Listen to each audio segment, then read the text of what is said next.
Assalamu alaikum, barkanmu da yammaci, sannunmu da kasancewa da gidan talabijin na NTA Kano. Ga cikakkun labaran tare da ni Rufaida Idris Gawuna. Cibiyar kula da cututtuka ta bayyana mutane 85 sun rasa rayukansu a jihohi 22, kamar yadda hukumar ta bayyana a rahotonta na 17 ga watan Maris zuwa 23 na shekarar 2025.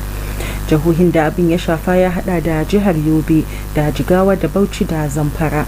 Rahoton ya bayyana kananan hukumomi 93 ne daga jihohi 22 da abin ya shafa, a yayin da akalla kananan hukumomi 89 suke da waɗanda cutar ta shafa. Hukumar ta bayyana cewa abubuwan da suka ƙara yaduwar cutar ya haɗar da rashin rigakafi da ƙarancin ɗakin gwaje-gwaje.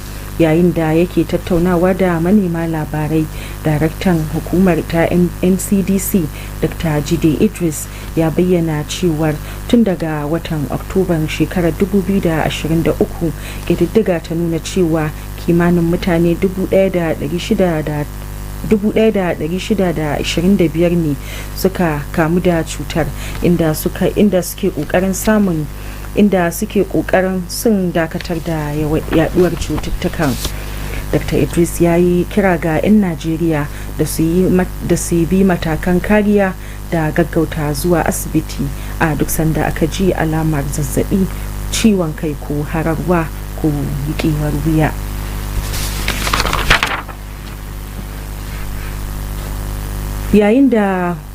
Yayin da hutun makarantun jihar Kano ya kare, fitowar ɗalibai a safiyar yau ya ƙayatar.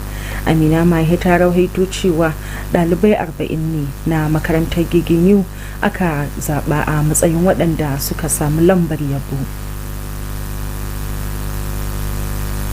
Bayan wani ɗan takaitaccen hutu da ɗaliban jihar Kano suka yi, ɗaliban sun koma makaranta inda za su ci gaba da karatuttukansu na zango. Ɗalibai da yawa sun halarci makaranta kuma sun shirya tsab domin ci gaba da karatu. Yasa nake farin ciki da dawowa makaranta saboda na shirya domin jarabawoyi na gaba ɗaya. Shirya muna karatu na jarabawa, kuma dama idan jarabawa ta zo muna yin revision a makaranta da kuma gida mun koma. Shugaban makarantar sakandaren 'yan mata ta Giginyu, Samira Ibrahim Mahmud, ta ce ɗalibai sun yi tururuwar dawowa makaranta, inda ta ƙara da cewa hukumar makaranta ba za ta amince da latti ba. Ɗalibanmu sun zo da yawa, kusan kashi 95 cikin 100 sun zo makaranta, kuma mun shirya musu abubuwa da za su taimaka a samu ci gaba. Wani ƙari ga haka, shugaban makarantar ta ɗauki ɗalibai 40 na farko da suka fara isa makaranta a yau, inda za a koya musu sana'o'i daban-daban a matsayin tukwici ga ɗaliban da suke zuwa da wuri. Za a yi musu kuma training ɗin nan kyauta na tie and dye na rini kenan da za a yi musu, da kuma wanda za a yi musu na leather goods na koyar da jakunkuna da takalma. Dawowar ɗalibai makaranta ranar farko bayan hutu yana nuni ga himma da jajircewarsu, wanda zai sa su zama shugabanni na gari a nan gaba. Amina Mahe, labaran NTA. A yayin da gwamnatin tarayya ke yunkurin fara aiki da hukumar raya yankin Arewa maso yamma, naɗin Farfesa Shehu Abdullahi Ma'aji a matsayin shugaban hukumar na farko ya sami yabo daga al'ummar unguwar tasa ta Na'ibawa, lamarin da ya ƙara ba su ƙwarin gwiwar samun shugabanci mai kyau a yankin. Elizabeth Hila na da ci gaban rahoton. Al'ummar Na'ibawa da ke jihar Kano sun shirya taron girmamawa domin karrama Farfesa Shehu Abdullahi Ma'aji sakamakon naɗa shi a matsayin babban darakta kuma shugaba na farko na hukumar raya arewa maso yamma. An gabatar da tarihin rayuwarsa ta bakin tsohon shugaban jami'ar kimiyya da fasaha ta Aliko Dangote da ke Wudil, Farfesa Shehu Alhaji Musa. Kana cikin harkar technology na zamani wanda ya shafi duniya da take juyawa. Allah ya taimaka riko da hannu, Allah ya taimake ka ya baka nasara domin nasarar ka ta ce. Allah ya sa a gama lafiya. Yayin da yake jawabi kan halayen Farfesa Ma'aji, Sheikh Abdullah Usman Gadankaya ya yi addu'o'i na neman samun nasara da ci gaba a sabon mukaminsa. Dangane da wannan babban nauyi da Allah madaukakin sarki ya danka masa kuma ya jarbe shi da shi a matsayinsa na farko wanda zai fara tuka wannan mota. Abokan aiki da mazauna Na'ibawa sun bayyana ra'ayoyinsu game da jagorancin Farfesa Ma'aji tare da ba da shawarwari. Allah ya sa ya cinye jarabawarsa ya iya rike wannan makami da aka bashi ikon yin iya wanda zai iya. Hakika muna masa kyakkyawan zato da addu'a da kyakkyawan fata. Insha Allah zai fiye da abin da ake zato ko tunani insha Allah. Shi dai Farfesa Ma'aji ya yi shekara fiye da 20 a cikin harkar ilimi. Yana addu'a da fatan cewa wannan sabuwar fage da zai shiga zai kawo canji da ci gaba. Ba zan isa ba sai da isarsa, ina neman sai isar da ni a cikin isarsa. Na sani ina mai rauni, in kana neman wani mai rauni ka same ni ka isa na ƙarshe, saboda haka ina neman addu'ar ku. Taron dai wani alama ne da ke nuni da haɗin kai da goyon baya da kuma fatan samun nasara a cikin harkar. Elizabeth Lamido, labaran NTA. Tuni kafin zuwan ilimin boko, sana'ar zayyana ta riga ta bunƙasa a matsayin sana'ar da ta samu karbuwa a Kano. Yanzu haka matasa maza da mata a jihar sun farfado da wannan tsohuwar fasaha ba wai don nuna al'adunsu ba, amma a matsayin wata muhimmiyar sana'a da za ta iya samar musu da abin dogaro da kai. Aminu Umar na da ci gaban rahoton. Zayyana ta kasance wani bangare na al'ada a Kano shekaru aru-aru, wanda kuma ke da alaƙa da rubutaccen tarihin wannan yanki.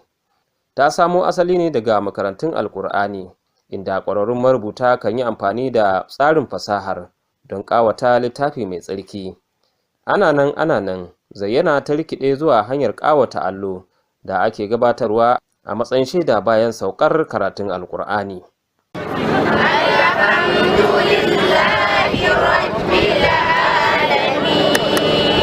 Jami'ai daga ƙasar Burtaniya ƙarƙashin jagorancin Yarima Charles na wancan lokacin, wanda kuma yanzu ya kasance sarkin Ingila, sakamakon gamsuwa da wannan fasaha ta musamman, sun ɗauke ta a matsayin sana'a da za ta iya karɓuwa, inda suka yanke shawarar shigar da lissafi a cikin zane-zanen na gargajiya tare da Mustapha Gabari a matsayin waɗanda suka fara karɓar horo. Na je wata makaranta da ake kiranta Princess School for Traditional Arts a London, na magana da ɗaliban da kuma malaman makarantar. Wato na je ne don in jaddadar da muhimmancin abin gare mu da kuma tabbatar. To akan haka ne su kuma British Council suka gayyace su, suka ɗauko mutane biyu daga makarantar malamai suka zo nan, mu kuma mun tattaro nan mutane daga gurare da dama, Katsina ne, Kano ne, Mina ne da sauransu. Aka tara su a hotel sai da aka yi kaman wata guda ana nuna musu yadda ake rike pen, yadda ake amfani da protractor, yadda ake amfani da compass, yadda ake amfani da wannan abu. To haka aka yi, bayan an yi wata guda ana yi, aka ce to su je su fara yi a karan kansu.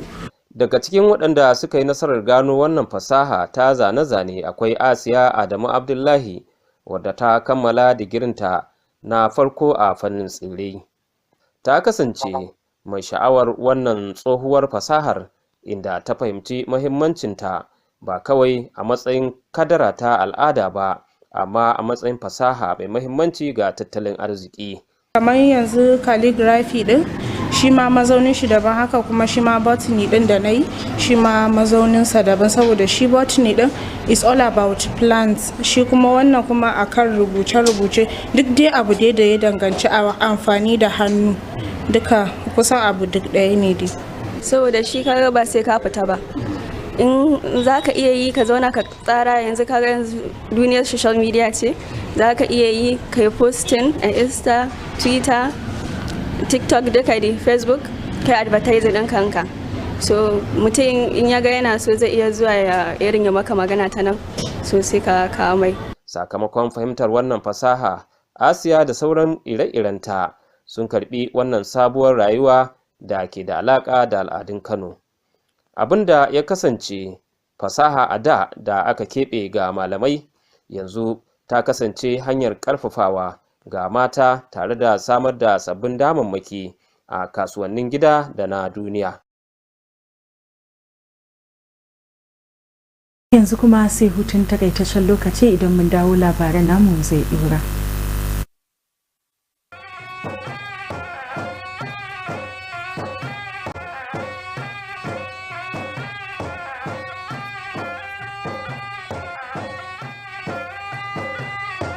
Barkanmu da dawowa. Allah ya yi wa Hajiya Rabi Sharif Bashir rasuwa bayan doguwar jinya da ta yi fama da ita. An yi jana'izar ta a unguwar Alfindiki. Musbahu Hassan ya rawaito cewa an gudanar da jana'izar kamar yadda addinin Musulunci ya tanada. Hajiya Rabi Sharif Bashir da ke unguwar Alfindiki ta rasu tana da shekaru 75 bayan doguwar jinya. Ɗaruruwan mutane ne suka halarci jana'izarta, kuma tuni aka binne ta a makabartar ɗan dolo da ke Kano. Ta rasu ta bar 'ya'ya 8, daga cikinsu akwai Sammani Sharif B, wanda ya taɓa yin aiki a matsayin darakta a gidan rediyon Kano. Muna addu'ar Allah ya jikanta da rahama ya kuma bawa iyalanta haƙurin jure rashinta. Misbahu Hassan. Domin sanin yadda hasashen masana yanayi ka iya kasancewa a gobe, ga wannan rahoton. Labaran NTA.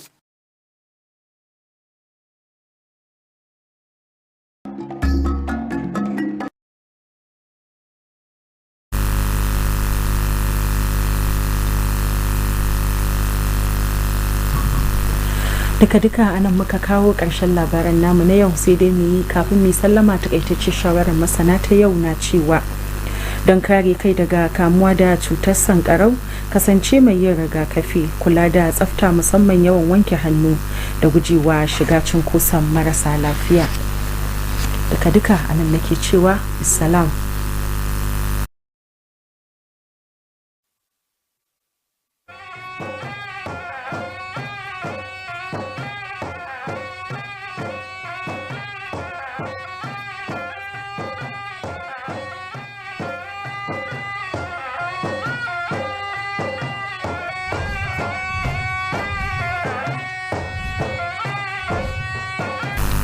Thank you for joining us on NTA Kano News. I am Amin Umar. And now the news. The Nigeria Center for Disease Control (NCDC) has confirmed 85 deaths from cerebrospinal meningitis (CMS) across the 22 states of the Federation. The NCDC says it has therefore activated a national multi-sectoral emergency operations center to coordinate the country's response efforts. According to the NCDC Week 12 report covering March 17th to 23rd, 2025, the worst hit states include Yobe, Jigawa states, Bauchi and Zamfara, accounting for over 90% of the confirmed cases. The report also shows that 93 local government areas across 22 states have been affected, with 49 local government areas reporting at least one confirmed case. The NCDC says control efforts are being complicated by several challenges, including low vaccination coverage, inadequate healthcare infrastructure, delayed healthcare seeking behavior, and limited access to laboratory testing. Addressing newsmen, the NCDC Director General Dr. Jide Idris emphasized the agency's commitment to tackling the outbreak, adding that since October 2023, 1,625 people have been infected, and efforts are underway to improve coordination and mobilize resources and ensure a rapid data-driven response across all affected states. Dr. Idris is also urging Nigerians to take preventive measures such as avoiding overcrowded spaces, and seeking prompt medical attention if symptoms like sudden fever, headache, neck stiffness, and vomiting occur. And now, as students of Kano State schools resume, the turnout of students has been fairly impressive. Amina Mahe reports that 40 students of Giginyu Secondary School selected as the most punctual on the first day of resumption were awarded and equipped with valuable skills. Following a brief period of break, students in Kano State schools have resumed back to school, where they will continue their academic session. A large number of the students were present in class and well prepared for the session. I read my books at home so that I can pass my exams. If no teachers, I'm taking my books, I'm doing revision. The principal of Giginyu Girls Secondary School, Samira Ibrahim Mahmoud, said students have fully resumed school, but the management of the school will, however, not condone lateness. Students, they have come to school. We have about 90% present. In addition to this, the principal selected and equipped first 40 students with valuable skill as reward for punctuality. We organized a tailoring program and then tie and dye training. The resumption of the students on the first day of school expresses the zeal to learn, which will mold them to become responsible future leaders of tomorrow. In Kano, Amina Mahe, NTA News. And as the federal government moves to operationalize the Northwest Development Commission, the appointment of Professor Shehu Abdullahi Maji as his first managing director has drawn commendation from his home community of Naibawa, highlighting growing local expectations for inclusive regional leadership. Elizabeth Ila reports. Residents of the Naibawa community in Kano State held a reception in honor of Professor Shehu Abdullahi Ma'aji, marking his appointment as the pioneer managing director and chief executive officer of the Northwest Development Commission. His citation was presented by the former vice chancellor of Aliko Dangote University of Science and Technology, Wudil. And PhD level.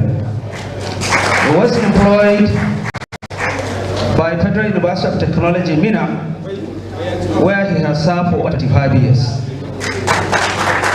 He is an erudite scholar.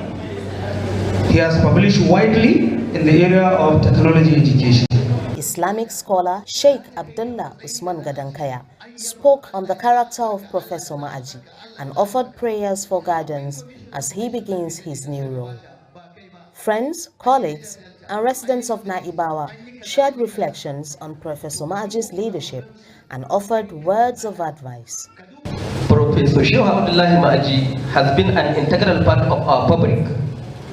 His leadership skills, vision, and collaborative approach have earned him the respect and admiration of his peers. This appointment is well-deserved recognition of his abilities. We trust that you are going to be a good ambassador, not only for Kano State, but the entire country, Nigeria. Having dedicated more than 2 decades to academia, Professor Ma'aji is now embarking on a new path, where he expressed heartfelt appreciation for the honor and pledged to uphold his duties with integrity and commitment. We are intervention agency. We come to move to where areas development has not reached by the governance and local government. And that is what the government said, the federal government, the president said. Reach where they cannot reach. Provide where they cannot provide. Please elevate where they cannot elevate. And that is what we are coming here for. The event marked a moment of unity and support, reflecting the community's confidence in his capacity to contribute to regional development through the Commission. In Kano, Elizabeth Yilalamedo, NTA News. Now, long before the advent of Western education, calligraphy flourished as a revered craft in Kano. Today, a new generation of young men and women in the state are reviving the age-long art, not just as a cultural expression, but as a valuable skills for earning a living in a modern economy. Calligraphy has been a part of the culture in Kano for centuries, deeply intertwined with the region's rich written history. Originating from the Quranic schools, the art form was initially used by skilled writers to decorate the sacred book. Over time, it evolved into a means of creating decorative slates that were presented as certificates upon graduation from Quranic schools, signifying achievement and learning.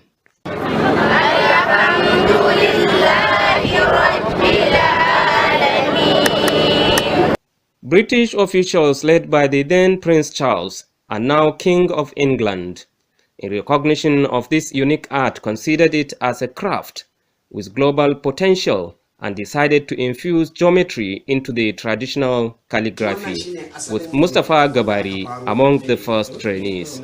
And then people from the Princess Trust School of Traditional Arts in London were brought over to Kano by the British Council, and they spent a whole month training them on the various art of using the pen and the ruler.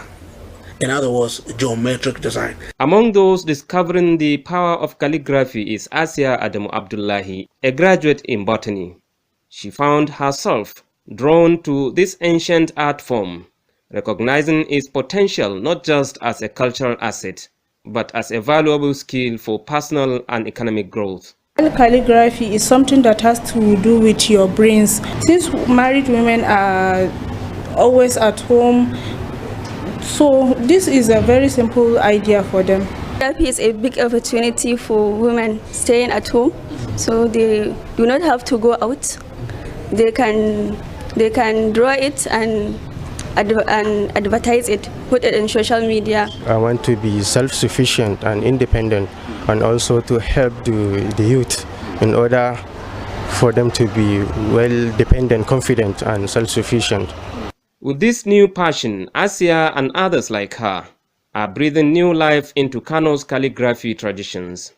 What was once skill reserved for scholars is now a tool of empowerment for women, opening doors of new opportunities in both local and global markets.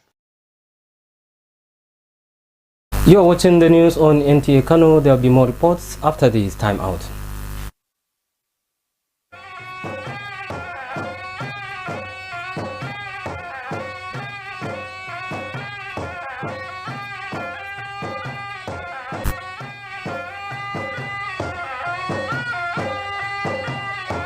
Come back, and this is NTA Kano News. The death has occurred of Hajia Rabi Sharif Bashir after a protracted illness at Al-Pendiki quarters in Kano. Musbah Hassan reports that the deceased has been laid to rest according to Islamic rites. Hajia Rabi Sharif Bashir of Al-Pendiki ward died at 75 years after a long illness. Hundreds of people attended the funeral and has since been laid to rest at the Dandolo Cemetery in Kano. Until her death, she is survived by 8 children, among which is Samani Sharif B, who once worked as a director at Radio Kano. We pray that her gentle soul rest in peace, and may Almighty Allah give her family the fortitude to bear her loss. Musbah Hassan, NTA News. May Almighty Allah grant her eternal rest. And now we are moving to weather forecast to check at tomorrow's weather in Kano and some selected cities.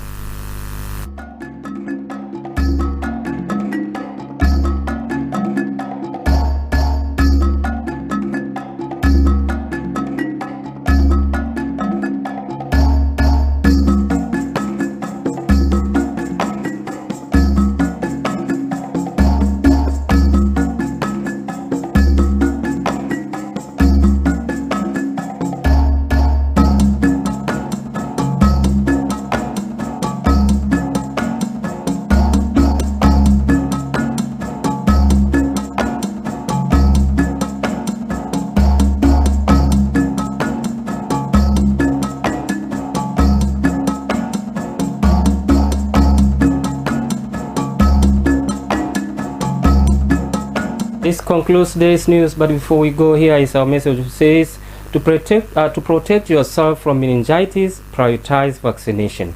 Practice good hygiene, especially hand washing, and avoid close contact with sick individuals. And that was the news. Thank you for watching. Good night.